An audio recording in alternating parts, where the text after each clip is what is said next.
We now present another episode in a radio series based on the world-famous BBC comedy success, Steptoe and Son.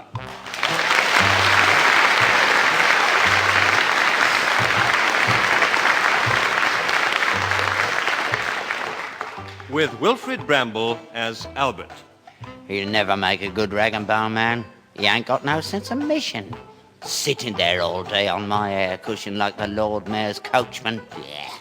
If Hercules didn't know his way home, I'd never see him. One of these days, I'll take the card out myself and show him what a real professional can do.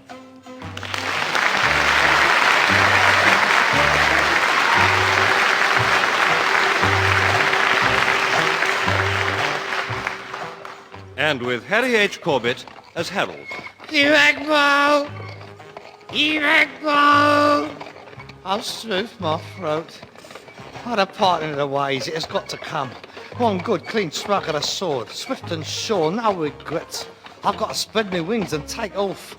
And even Atlas couldn't carry the world on his shoulders forever. And I'm not going to carry that old ferret on my shoulders any longer. If I don't cut that knot with the old Damocles sword and fly away like old Icarius, I might as well put my head in the perishing gas oven.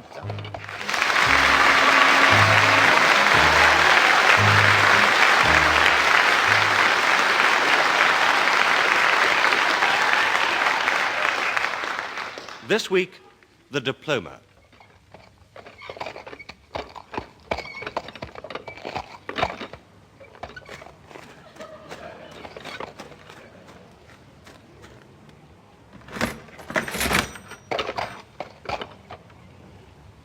So this is it? Yeah. 8 hours trotting and this is it. Yeah, we get rich on this, won't we? Well, that's not my fault. Well, it's not my fault, is it? You're the one that goes out. Yeah, I know it's not your fault. I didn't mean that. I mean, it's not my fault if there ain't the stuff about. When I've been out, I've tried. Oh, we might as well not bother at this rate. We might as well turn it in and get a job. Oh, and where, may I inquire, would you find a job? Yeah. Let's get this rubbish off the cart and put it out of sight.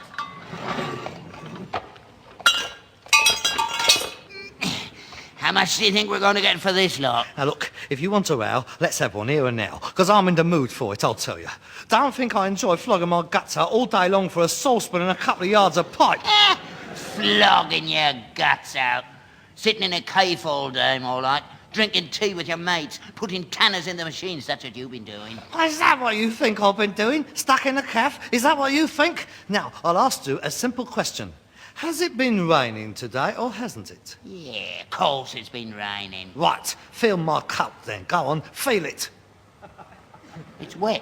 Yeah, that's right. It's wet. So is my shirt, so is my vest, and so am I. Wet, wet. How do you think I got wet, eh? Well, you've probably been out in the rain. That is right.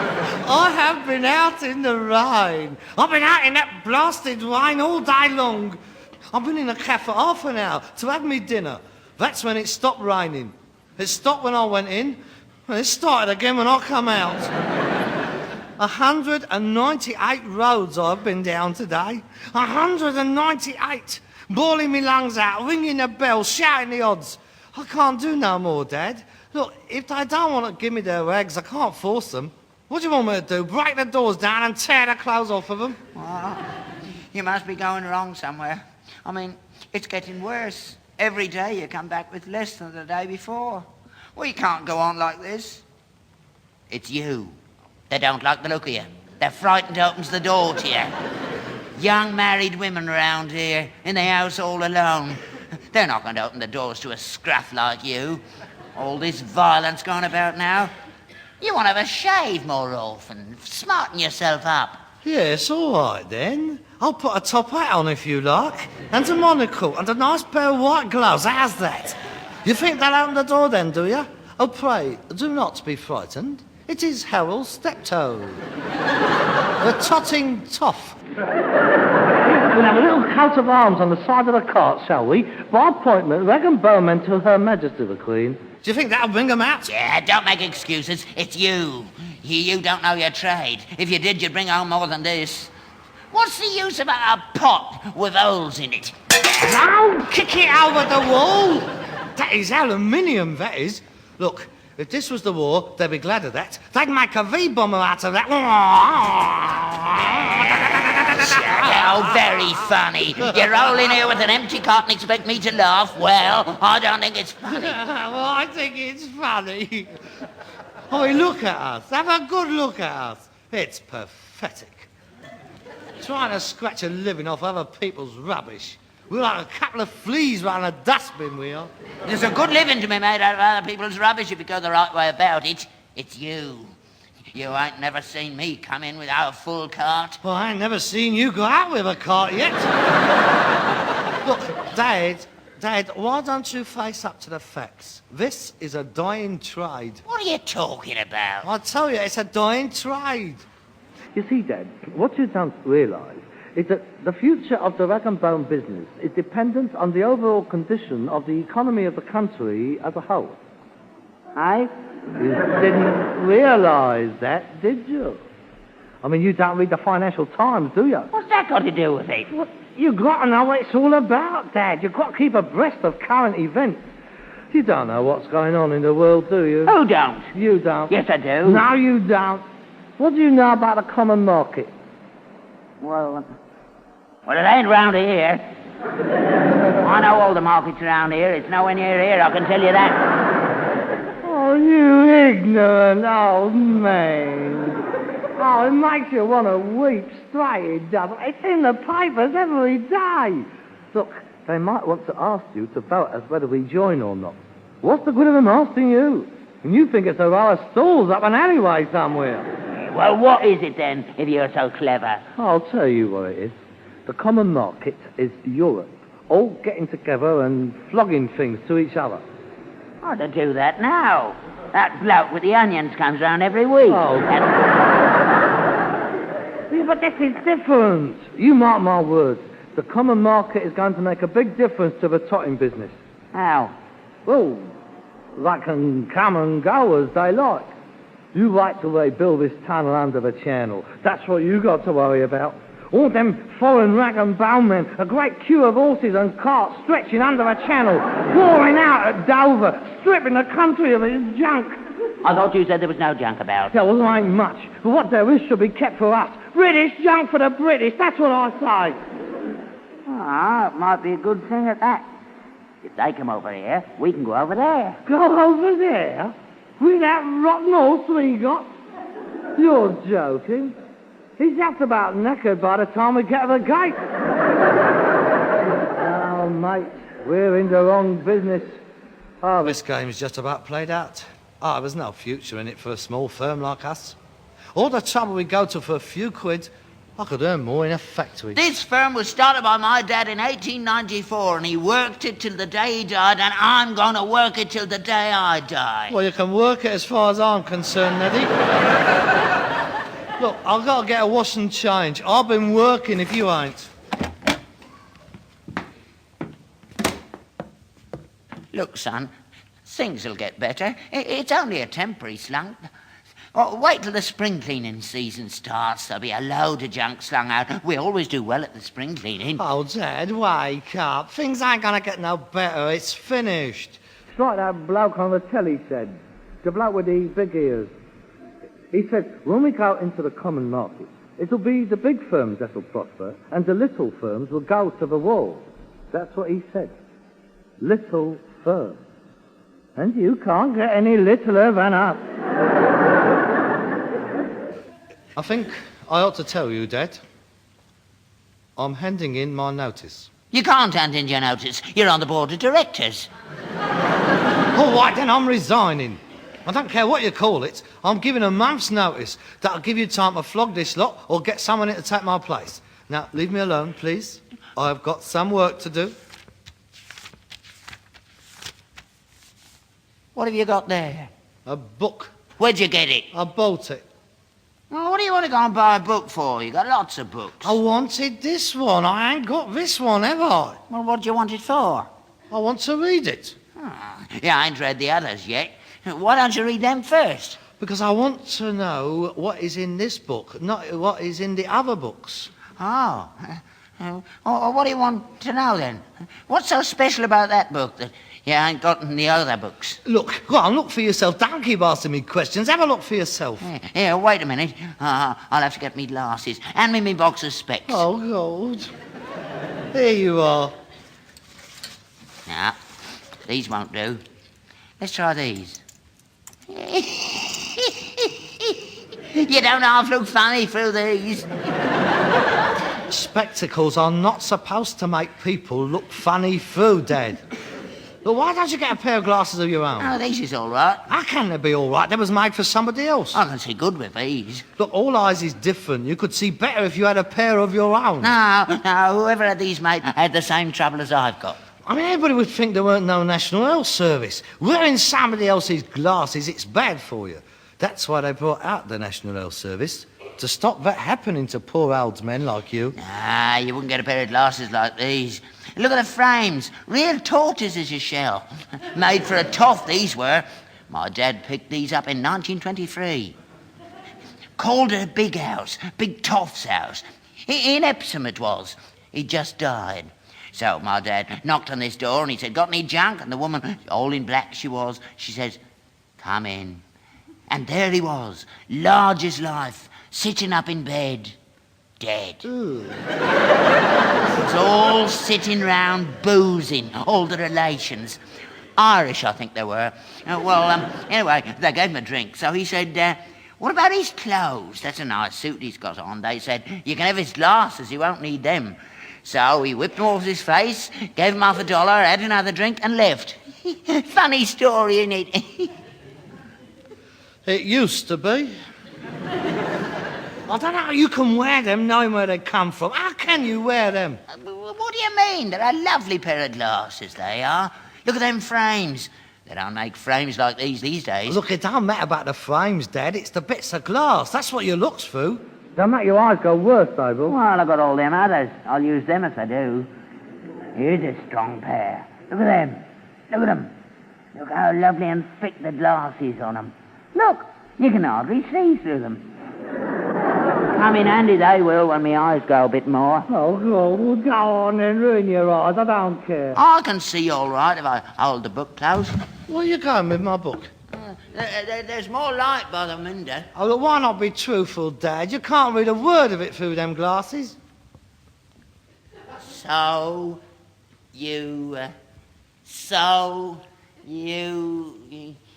what did it say? So you want to be a television engineer? Who, me?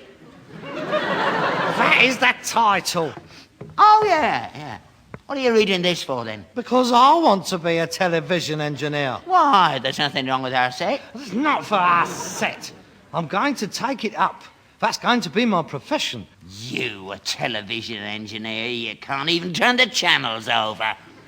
But that's why I'm reading this. I shall read this, and by the time I've finished it, I'll be ready to take my exams. See? Then I'll be skilled. I'll have a diploma. What do you want a diploma for? Well, the first thing they asked you is, have you got a diploma? And if you ain't got one, well, you might as well save your bus fare, because they ain't going to let you in without a diploma, are they? I mean, it stands to reason. It's we skilled men who'll get all the plum jobs. Oh, yes, it's us men with the letters after our names they'll be after. I mean, there's a shortage of us blokes. You ain't got no letters after your name. You ain't even passed yet. You ain't even read the book. Oh, well, it don't take me long to get through a book, does it? I mean, you know, but, I mean, how long did it take me to read them Maygrey books? 2 days? Well, there you are, then. It'll take longer than 2 days to read that. It's harder than Maygrey. It's got diagrams and figures and stuff. I know that. That's why I've given you a month's notice. I'm allowing myself a bit of time. So 2 weeks to read it, a week to pass my exams, and then a week to learn how to drive. What's driving got to do with it? Well, I've got to learn to drive the van, haven't I? And I can't be a television repairman without knowing how to drive, can I? See, television repairmen don't go around in horses and carts, do they? It just wouldn't look right. Horses and carts and electronics, they just don't go together. And how much is this diploma going to cost you? Only 80 quid. 80 quid? You're being done. It's a take-on. Haven't you got an horrible, suspicious little mind? See, they're not all like you know. I mean, there are some genuine people knocking about. Look at this bloke, the author. Look at the letters after his name. Jack Springfield. B-S-E-E, F-R-C-E-E, E-R-E, L-S-C-T-V. What do all they stand for? I don't know. Exactly, you don't know. He runs a school, he could have given himself all those. Anybody can put letters after his name. I could call myself Albert Steptoe R.B.M. R.B.M.? Rag and Bone Man. Look, Peter, I am not interested in your small-minded suspicions. I've made up my mind. I'm not suffocating in here anymore. I'm getting out. I'm going to spread my wings. I'm going to build a future for myself. And this is my passport. I can go anywhere when I get my diploma, mate. Anywhere. America, Europe, China. They're crying out for men with diplomas, they are.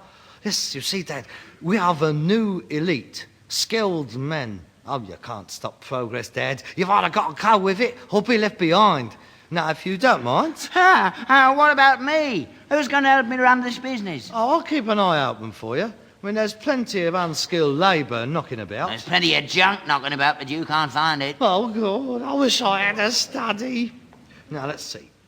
The anode voltage on the first stage condenser depends on... One saucepan with holes in it. One saucepan with... And some lead piping. Shut up!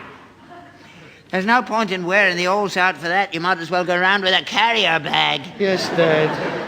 Do you know how much money we took last week? No, Dad. Do you know how much it costs to run this business? Yes, Dad. And you bring on one saucepan and some lead piping. Oh, for God's sake, Dad, I'm trying to concentrate on thermodynamics. I've read the same sentence 6 times. Now, have you finished? I mean, can I read my book? Have you got anything else to say? Can I carry on? Don't let me disturb you. I'm going to bed. I've got to be up early in the morning. Somebody's got to work around here.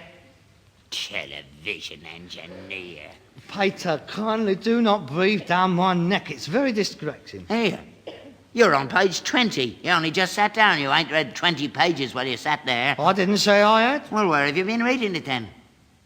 Oh, I know what you've been doing. You've been reading it on the round. You ain't been looking. That's why you brought nothing back. I don't have to look. The horse knows the way. He can't shout, can he? Look, I shouted. There just ain't no junk about. I'll show you there's junk about. I'll show you tomorrow. I'll show you how to collect junk. Oh, what? You go out tomorrow. Go on. Go out and make a fortune. See how things has changed. You ain't been out since 1945. I'll show you how to top, mate. I should have gone out years ago instead of letting you ruin the business. But oh no, I thought, give him a chance, I thought. He's got to learn the trade. And now you've ruined it. You're going to leave it. I'll show you how to run a business, and I won't need no diplomas. Good luck, then. Go to bed. Ooh, me shin, me shin. I told you to take those glasses off. Silly old twit. Now, the anode voltage on the first stage condenser would be... Ooh, Stoof. Don't have to try your eyes, this small print. Ooh. Hey, I wonder if a pair of those specs would fit me.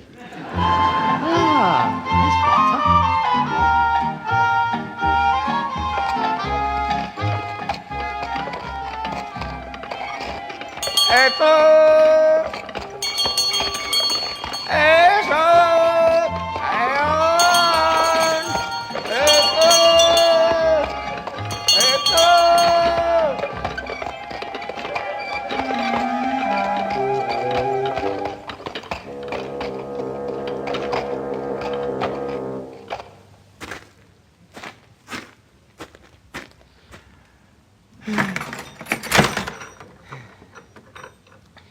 Not much, is it? Just one vase. Mind you, it's a nice little vase. Still, better not leave it here in case Marconi comes out.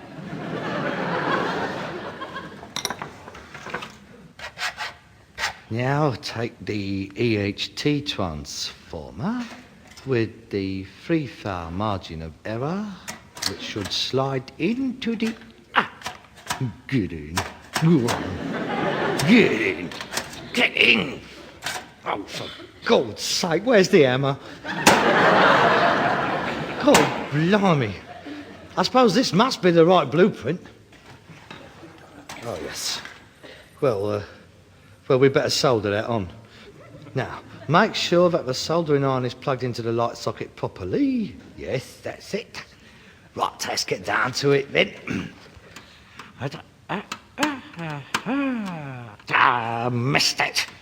Oh, it's ridiculous. How the hell can you hold the iron, the solder and the wires all at one go?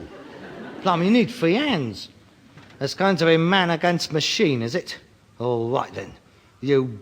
Oh, man, my finger. Well, you're not going to beat me, mate. It's got to be brains that wins in the end. Yes, well, I'll do that later. Now, this valve must fit somewhere. Get in, go on, get. Just a minute.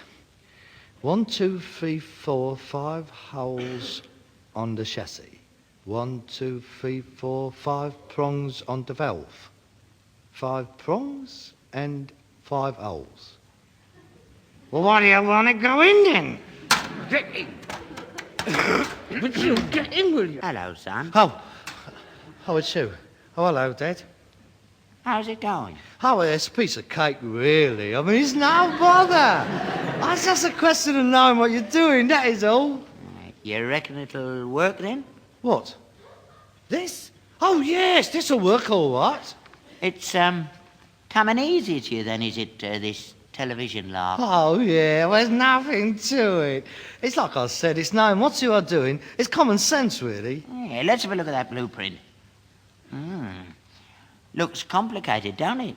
Yes, well, it would, wouldn't it? To a layman. But when you know what you are doing, well, it's just like reading a book. What's this on the drawing, then? What where? Where my finger is. That. Show? Oh, that. Yes. That'll be the condenser. I know that's what it says, but what's it for? What, the condenser? Well, it condenses. I mean, you know what condense means. You know, it makes things smaller. It makes the picture smaller. Otherwise, it'd be too big for the screen, you see. I mean, it's no good having a 24-inch picture if you've only got a 21-inch screen, is it? I mean, all their heads and feet would be cut off. I see. Yeah, so it's just a question of knowing what you are doing. How'd you get on? Who? Me? Yeah. What, on the cart? Yeah. Must have been a bit strange for you after all these years. Yeah, it was. So how did you get on then? Oh, all right. Not bad, really. Did you collect much? What, junk? Yes. Oh, yeah, quite a lot, really. Oh, good. Well, let's go and have a look at it. Yeah, then. I've unloaded it. Oh, you shouldn't have unloaded it all by yourself. Well, I knew you was busy. I called, but you didn't hear me. What'd you get then? Oh, you know, usual sort of stuff. Odds and ends, and bit of this, and bit of that. Oh, there's plenty of junk about there. Yeah, there was today. You just have to know where to look for it. Keep your eyes open, you know. Oh, well, I'm glad you did well. Well, that's all right then, isn't it? Yeah, and you're doing all right on the old telly lark. Oh, yeah, it's just going like a bomb, this is. Oh, this is definitely my vocation, this is. Oh, yes. I mean, it's just like I've been doing it all of my life. I've never done it before, but it's all there. Well, you know how it is. Instinctive like. Yes, that is it. Instinctive. Comes natural. Like me on the cart. Quite. You was born into it. That is your hammer. This is mine. Horses for courses. It's as simple as that. Oh, it's the only way out. A man has to do what he's best cut out for. Oh, yeah, I agree. I mean, if you're no good at doing a thing, get out. Leave it to somebody who is. We should have done this years ago. Yeah, perhaps you're right. I mean, you're obviously better on the cart than I was. That is your forte, so to speak. And this is mine. Brain work. You know, working with your brains. Using the old marbles. And I was wasted on the cart. And you was wasted stuck in here. You might say we have both found our niche in life. Yeah, that's true. Well, I suppose I'd better get on with it. Let's have a look. Look, Dad, I wish you wouldn't breathe down the back of my neck. It makes me all fingers and thumbs. Having a bit of trouble then? No, I'm all right. I just don't like people looking over my shoulder. It puts me off. That valve goes there. And that valve goes there. Do you mind? I didn't follow you around the street pointing out all the houses. You don't know what you're doing. Leave it alone before you break something. I was only trying to help. Well, don't. I don't need your help. That's been your bother. You poke your nose into everything I do. Well, keep out of it. I'm the electrician. Go away. Go away and feed the horse.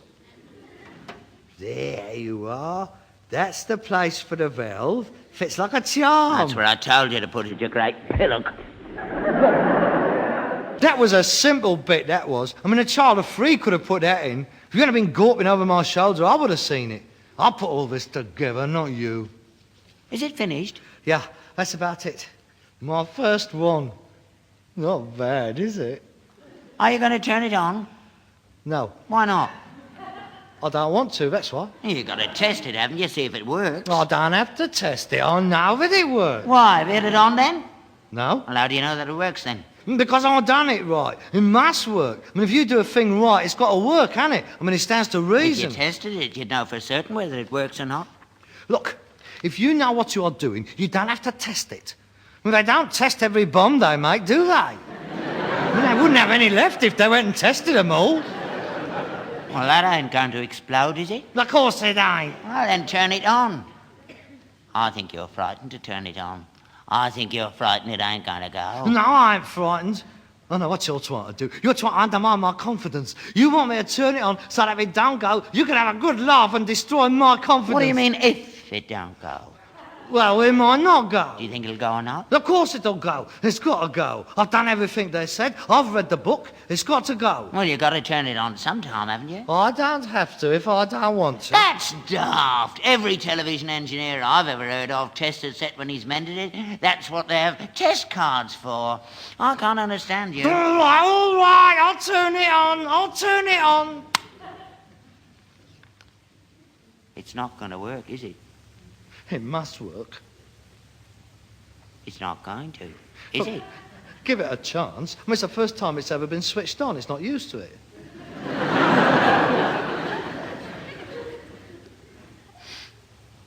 Here, let me have a look at it.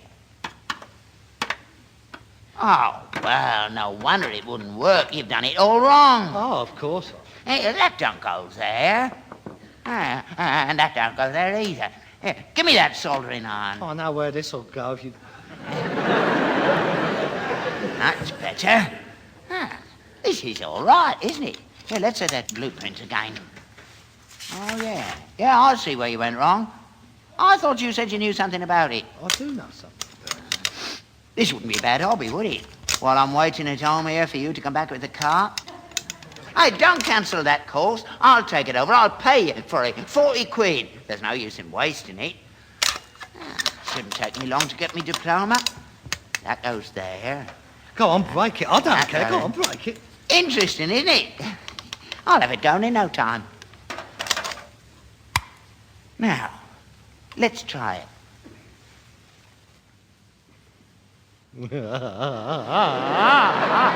It ain't going to go, is it?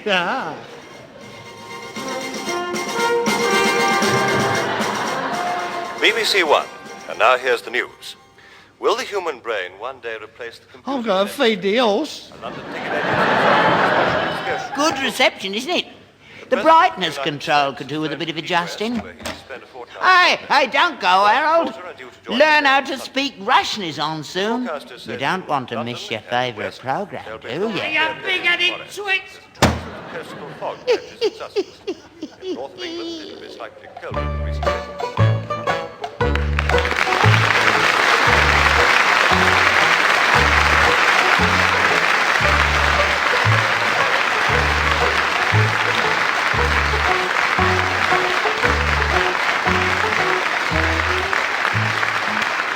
You've been listening to Wilfred Bramble and Harry H. Corbett as Steptoe and Son. Written by Ray Galton and Alan Simpson, adapted for radio by Gail Pedrick, and produced by Bobby J.